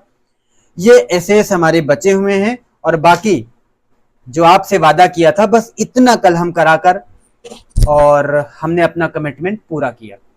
ठीक है, इसके अलावा हमने आपसे क्या क्या कराया है, टाइम कम होने की वजह से। हाँ, हमने चैप्टर वाइज या कुछ टेस्ट करवाने के बारे में सोचा था, जिसमें हमने कहा था कि आप 4 टेस्ट आप यूनिट वाइज करेंगे और एक फुल टेस्ट आपको देना होगा, जिसमें हमने 4 टेस्ट में लगभग तीनों चारों टेस्ट के लिए सबके कॉपी इवेल्युएट करके भेज दिए सबके। शायद कुछ रह गए हों तो उनसे मैं सॉरी बोलता हूं, क्योंकि टाइम कम पड़ गया लास्ट मोमेंट पर। 30-35 दिन ही हमारे पास थे, इतना सब कुछ करना मेरे लिए पॉसिबल अकेले के लिए नहीं था। फिर भी हमने ज्यादातर लोगों को किए जिनके कॉपी टेस्ट नहीं हो पाई, चेक नहीं हो पाया। मैं अब इस मोमेंट पे तो कुछ नहीं कर सकता हूं, लेकिन हाँ, आप इसी बहाने प्रैक्टिस किए, आपने 1 घंटे 2 घंटे या 3 घंटे का फुल टेस्ट आपने दिया, ये बहुत बड़ी बात है। आपको टाइम मैनेजमेंट करना आया होगा बहुत सारा, ज्यादा से ज्यादा हमने आपको कमियां बताई। ये जो फुल टेस्ट है इसकी कॉपी हम इवेल्युएट नहीं कर पाए, करना चाह रहे हैं पर अब करने का फायदा नहीं है, जानबूझकर स्किप कर रहे हैं। और इसके बाद 24 सितंबर से हम ऑडिट का और फाउंडेशन में मैथ्स यानी क्वांटिटेटिव एप्टीट्यूड्स और अकाउंट्स, ये 2 लेक्चर फाउंडेशन में और ऑडिट में सी एंटर में, ये दोनों जनवरी 25 के लिए रेगुलर फुल क्लास देने वाले हैं। और ये सारी क्लास के साथ साथ होगा कैसे, मैं यही थोड़ा सा बता दूं। इन सारी क्लास में कॉन्सेप्ट होंगे, कॉन्सेप्ट के साथ साथ ये ICAI के मॉड्यूल से होंगे, प्लस हमारे नोट्स से रिकॉलिंग होगी। नोट्स के साथ साथ आपको हर एक चैप्टर के बाद टेस्ट होगा, टेस्ट के बाद उसके बाद हम आगे बढ़ेंगे। आगे चैप्टर 2 जब स्टार्ट करेंगे, नेक्स्ट चैप्टर जब स्टार्ट करेंगे, इससे पहले प्रीवियस लेक्चर का आपको हम वापस से रिकॉल कराने के बाद आगे बढ़ेंगे, यानी मल्टीपल रिकॉलिंग करते हुए ये हम 24 सितंबर से स्टार्ट करेंगे और ले चलेंगे आपको लगभग ये 10 दिसंबर तक कंप्लीट हो जाएगा, जिसमें आपको RTP, MTP और PYQs ये सारा कुछ हम आपको कवर करके देंगे, ये मेरा आपसे वादा है। अब सवाल है कि ये लेक्चर चलेगा कहाँ, तो मैं आपको बताऊं, 2 ऑप्शन है हमारे पास। ये लेक्चर्स जो आपके साथ होने वाले हैं, ये लेक्चर या तो हमारे ऐप पे चल सकता है, एप्लीकेशन पर, और या तो यूट्यूब पर। अब अगर ऐप पे ये लेक्चर चलते हैं तो वो मैं आपको 23 की ही शाम को ये बातें आपको बता दी जाएंगी, आपको ऐप का लिंक मिल जाएगा। फर्क यह है कि आपको कांटेक्ट करना पड़ेगा, आपको कंफर्मेशन लेना पड़ेगा, क्योंकि आप सबके तक पहुंचना मेरे अकेले के लिए पॉसिबल नहीं है। ये अगर ऐप पे होगा तो आपको यूजर आईडी मिल जाएगी, आपको पासवर्ड मिल जाएगा, और ये सब कुछ फ्री रहने वाला है। मैं आपको ये बात भी बताना चाहता हूं। अगर आपको नोट्स प्रिंटेड चाहिए तो आपको नोट्स मिल जाएगी, हमसे चाहिए तो आपको डिलीवर कर देंगे आपके घर पे, उसकी डिलीवरी चार्ज बस आपको पे करना रहेगा, क्योंकि भेजने के लिए भी तो मैं पैसे नहीं लगाऊंगा ना अपनी तरफ से।